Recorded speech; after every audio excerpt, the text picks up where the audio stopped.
June 4, 1943. Railroad Street, Mexia, Texas.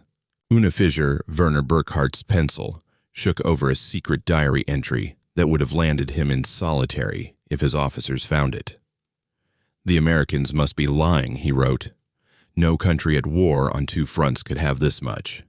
Out the train window, he'd just watched something that shredded 3 years of Nazi myth-making. Every farmhouse, shopfront, and street corner lit up at 10 p.m. An endless web of electric light across the Texas plains. Back in Germany, blackout rules had kept the Reich dark since 1940. Even before the war, rural electrification barely reached a fifth of German farms. Yet here, in the supposedly decadent, collapsing United States, electricity flowed like tap water. From plush Pullman cars, not cattle wagons, 1,850 veterans of Rommel's Afrika Korps stepped down as Mexia's residents crowded the platform. None of them knew the scene they were witnessing would kick off one of the most dramatic belief reversals in modern military history: the systematic dismantling of Nazi ideology by sheer exposure to American abundance and organization. The math of Allied victory wasn't just in battle plans. It was stamped all over production numbers that would pulverize assumptions about the enemy, about Germany, and about the war itself. The unraveling started May 13, 1943, in Tunisia. General Jürgen von Arnim, Rommel's successor, surrendered roughly 250,000 Axis troops. Elite desert soldiers who'd once driven the British to the gates of Egypt were suddenly POWs. Among them, Hauptmann Friedrich Radke, Iron Cross First Class, twice wounded, veteran of France and North Africa.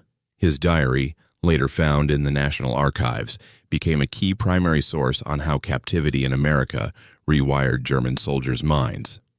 At Oran, Algeria, while Radke and tens of thousands waited for ships, American efficiency began eroding their certainties.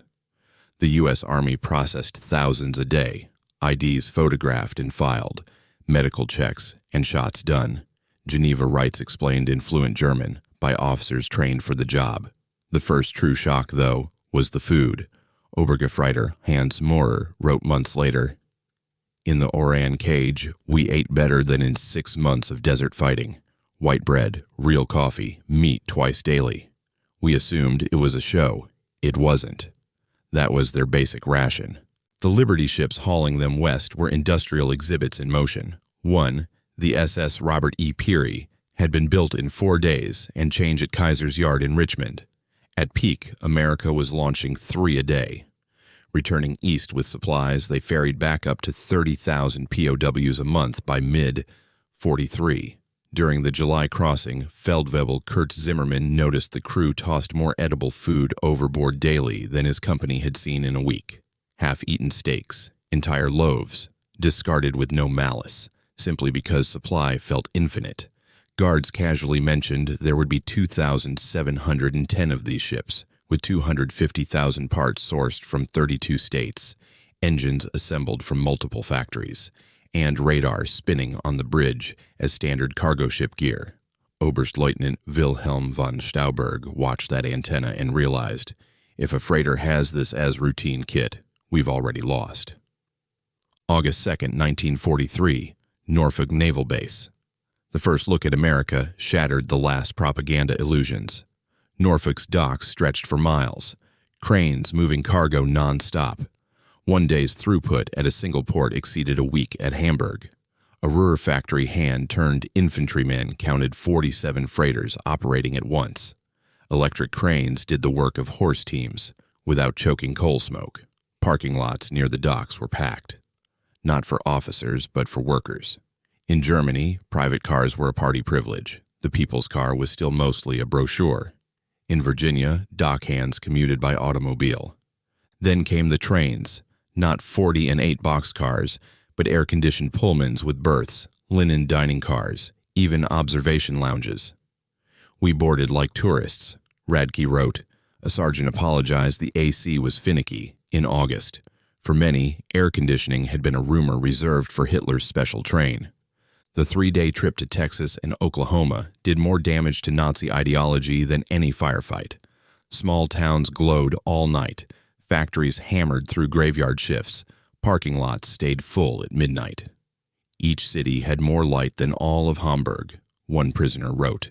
Yard stops became tutorials, automated kohlers, electric pumps, mechanized oilers.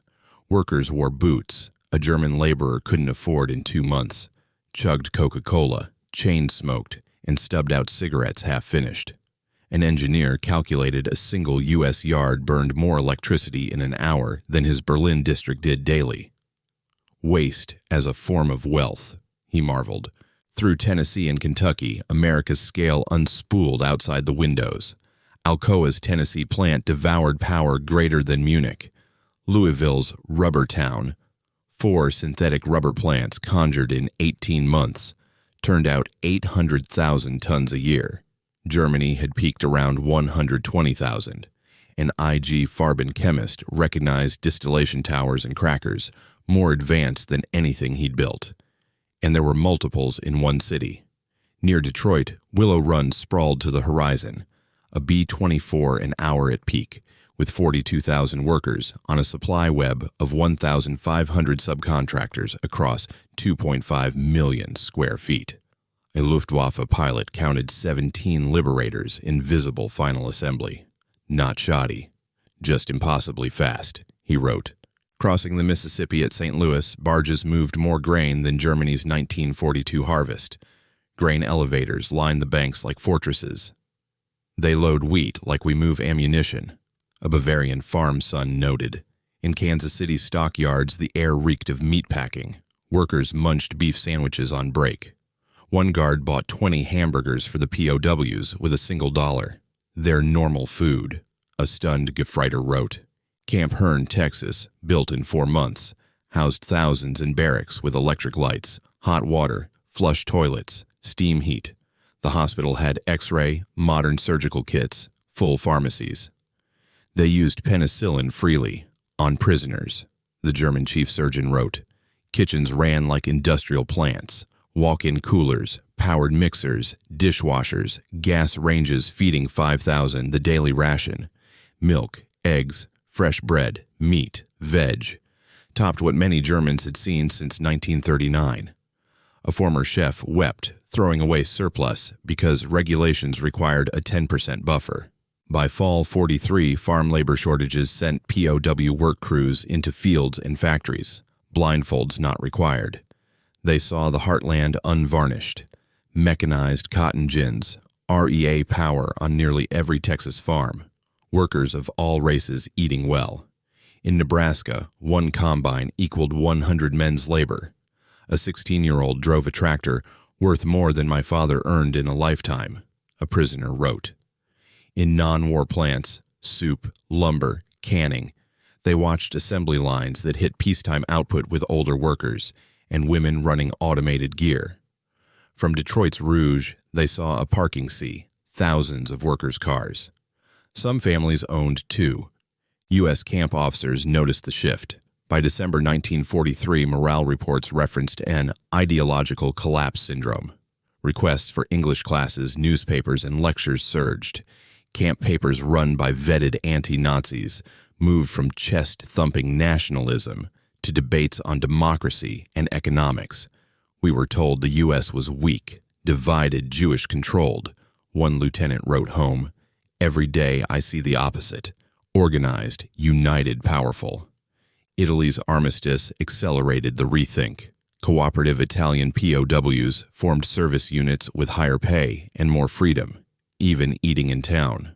Germans watched ex-allies treated better than they had treated allies, without spite. This democracy we despised looks more honorable than our system, one officer admitted. Christmas 1943 sealed it emotionally. Churches and civic groups shipped 500,000 gift packages to enemy prisoners. Choirs sang Stille Nacht in German. Boy Scouts delivered handmade cards. The feast, turkey, ham, pies, ice cream, felt unreal. If they feed prisoners like this, what do their own soldiers get? One asked. The kindness toward sworn enemies blew a hole in the racial ideology many still carried. By early 1944, more than 40,000 POWs were in classes. Universities sent materials and lecturers. Camp cinemas screened Hollywood films that criticized America openly and yet boosted faith in it. "They hide nothing," a prisoner wrote after the Grapes of Wrath. In Germany, that honesty would be treason. Here, it makes them stronger. Industrial field trips by labor assignment hammered the point.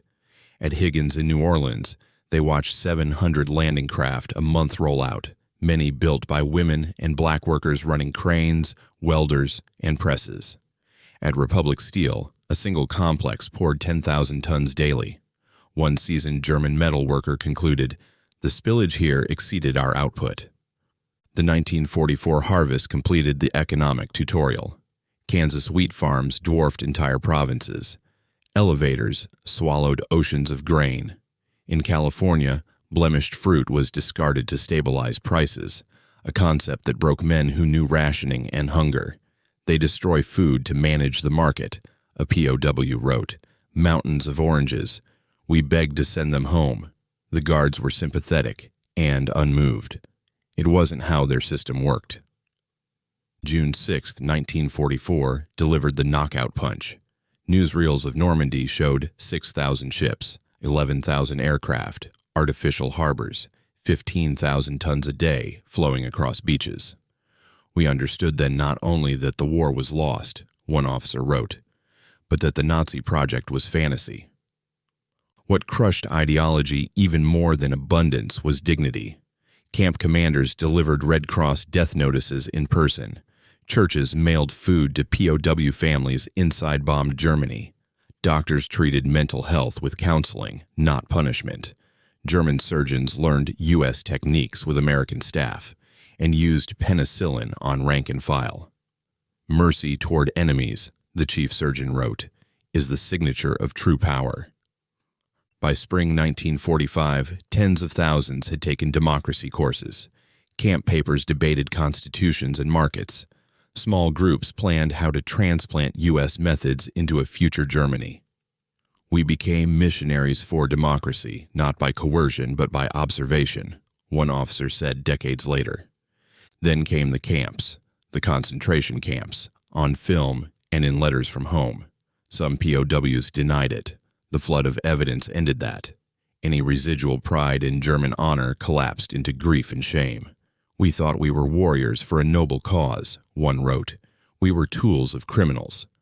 Repatriation 1945, 46, 371,683 German POWs returned from U.S. soil changed. They had eaten better as prisoners than as soldiers, been treated more humanely by enemies than by their own regime, and been trained, deliberately, to rebuild, not resent. Many would help drive the Wirtschaftswunder. Former POWs rose in diplomacy, agriculture, industry, and law. They brought home the lesson they'd lived. Prosperity flows from freedom, not conquest, from law, not myth, from inclusion, not hierarchy. Historians later called the program one of the most successful re-education efforts on record, achieved less by speeches than by evidence. Every hot shower, every library shelf, every cafeteria line was an argument against Nazism. The numbers tell the story. 500-plus camps across 45 states. Peak population May, 45. Escape attempts under 1%. 95% rating their treatment good or excellent. Tens of thousands enrolled in courses. Thousands immigrating later, or keeping lifelong correspondence with American families. In 1985, at a Texas reunion, former prisoners returned with children and grandchildren to show where their worldviews flipped. A doctor from Maine, once a POW in Nebraska, said plainly, "We discovered dignity." An Iowa farm laborer remembered being treated as young men far from home. The keynote speaker, now 78, nailed it. "We arrived as enemies and left as friends, because America proved strength is creation, not domination." The larger point is blunt. America's decisive weapon wasn't only tanks, planes, or ships. It was the lived proof of a free society's capacity to produce, to educate, to tolerate, even under total war. The POWs came expecting a brittle, divided nation. They found an industrial colossus with surprising humanity. They returned to Germany as witnesses, not just captives, carrying the seed of Western Reconstruction back across the Atlantic. Their story is redemption by revelation, a regime's lies burned away by light bulbs, lunch counters, assembly lines, and ordinary kindness. The trains that rolled into Texas in 1943 brought in soldiers of the Reich. The ships that sailed in 1946 took home citizens ready to build a democracy. In that change, triggered by the overwhelming reality of American abundance and decency, lay the foundation of a better Europe. Those men had arrived believing America was chaos wrapped in capitalism, a land of jazz, crime, and mongrel weakness. They left knowing it was a machine powered by freedom, and the shock of that discovery didn't fade when the barbed wire came down. It followed them home. When they stepped off repatriation ships in Bremerhaven, they found a Germany unrecognizable, cities leveled, civilians starving, the myth of Nazi invincibility erased.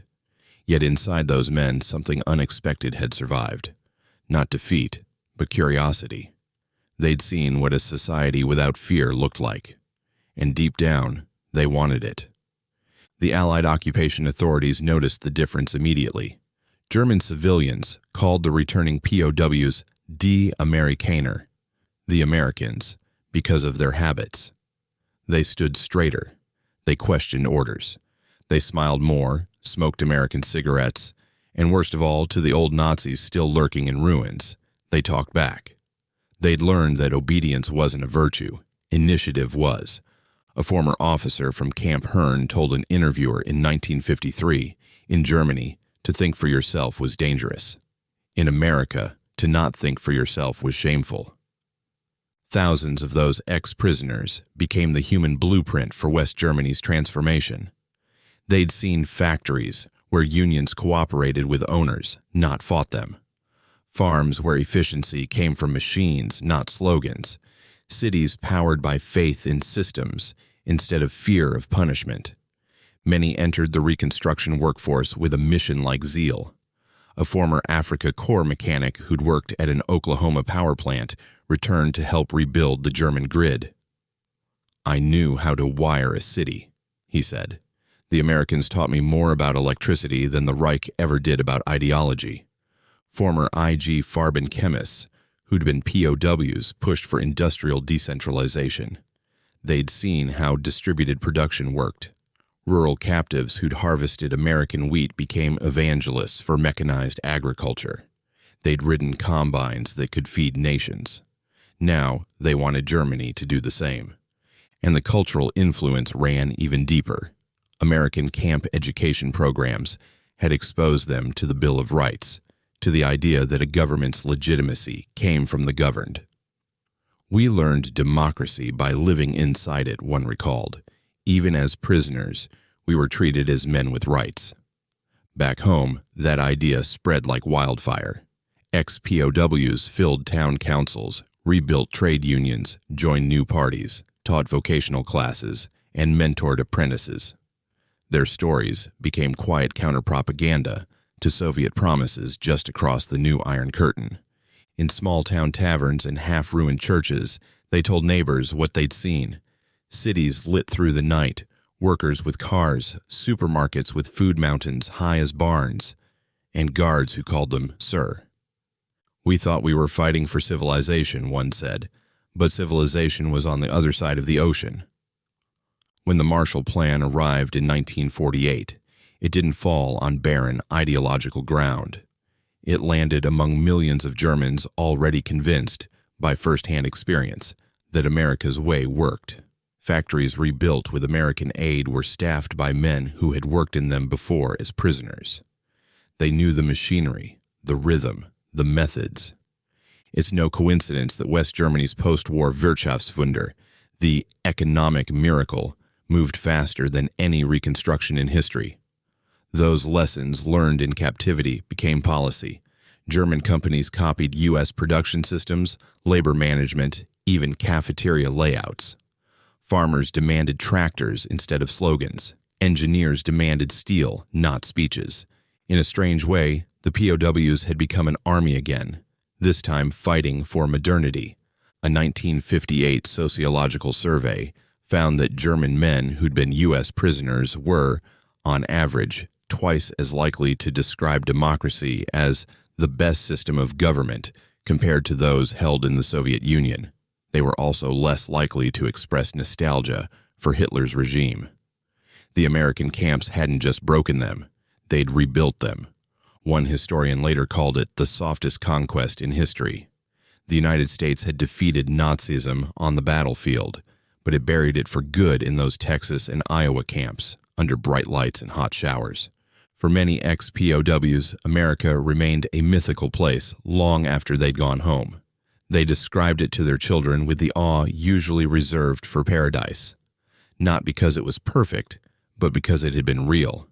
They'd seen a functioning democracy up close, and it had felt almost impossible after years of dictatorship. Letters continued for decades between German families and the Americans who'd once guarded or employed their fathers. Some exchanged Christmas cards every year until the 1980s. Others reunited as tourists, standing on the same Texan soil where their old worldview had melted like frost in the sun. One former sergeant who had been captured in Tunisia and held in Kansas returned to the States in 1979 with his son. Standing before the crumbling foundation of his old barracks, he said, "This is where my war ended and my life began." By then, the memory of those camps had blurred into footnotes, overshadowed by D-Day heroics, atomic bombs, and Cold War headlines. But among historians, the verdict was unanimous. What happened in America's POW system was psychological warfare executed not through torture or propaganda, but through exposure to normalcy. Every working toilet, every electric fan, every child eating ice cream in the sun was evidence that freedom, not fascism, produced strength. It's hard to overstate how revolutionary that idea was to men raised on Hitler's gospel of struggle and sacrifice. They'd been told hardship made nations great. Then they watched a society grow powerful through comfort, productivity, and laughter. That realization didn't just change prisoners. It changed Germany's future identity.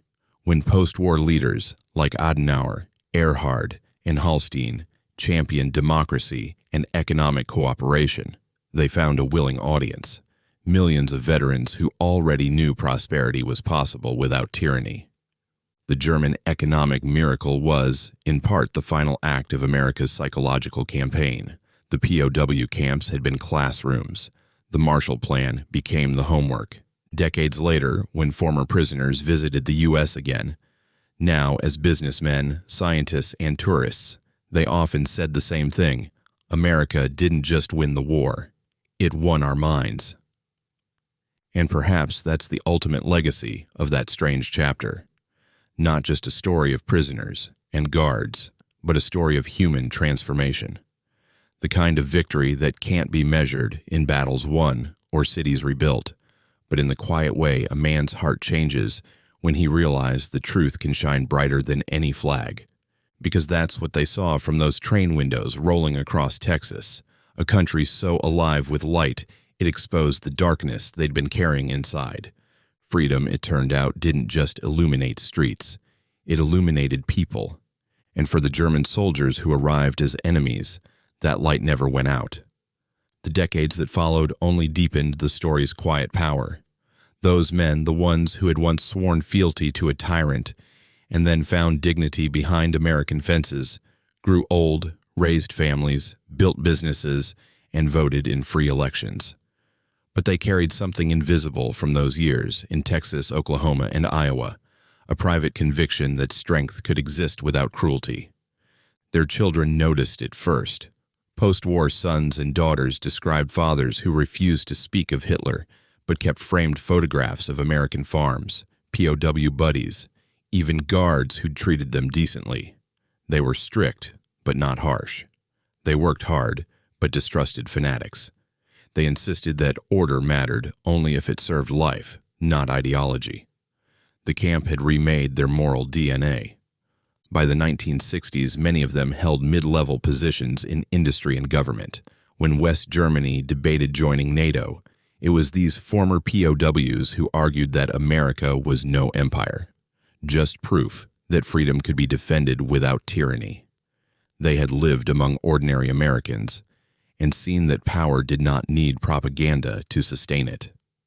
Some of them returned to the United States as exchange engineers or agricultural consultants. They stood in the same factories and fields that had once stunned them from train windows, this time as partners. The young American workers who met them couldn't imagine that the gray-haired Germans beside them had once been enemies. "It's strange," one said in an interview. "We were taught to hate them, but they come back here smiling, saying they learned hope here." In Germany, memorial groups began forming in the 1970s, small circles of former POWs who met to write down memories before they vanished. Their stories were not about battles, but about revelation. The first taste of white bread after years of rationing, the shock of seeing black and white Americans working together, the sound of jazz floating over a camp loudspeaker. They didn't romanticize captivity. They understood they'd been lucky.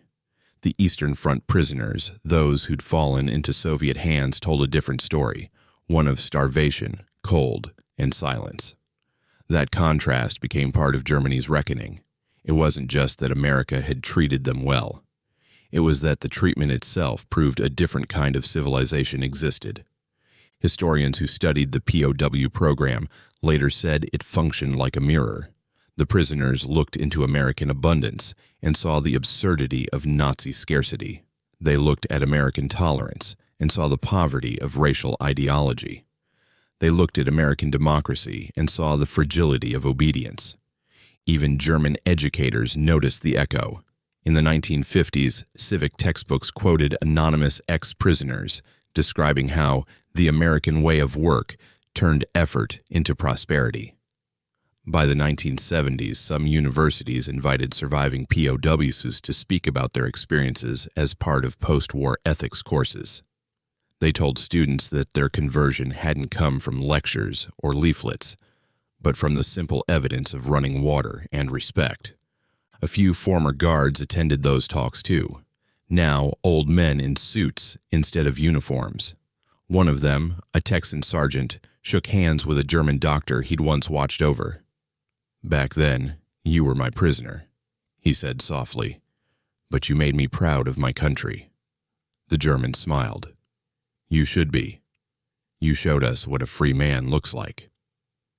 By the 1980s, the narrative finally entered mainstream history. Documentaries aired on PBS and ARD. Journalists rediscovered those forgotten camps that had dotted America's landscape.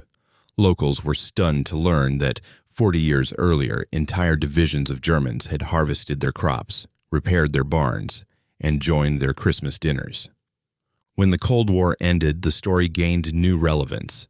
Suddenly, nations in Eastern Europe faced the same question post-war Germany once had.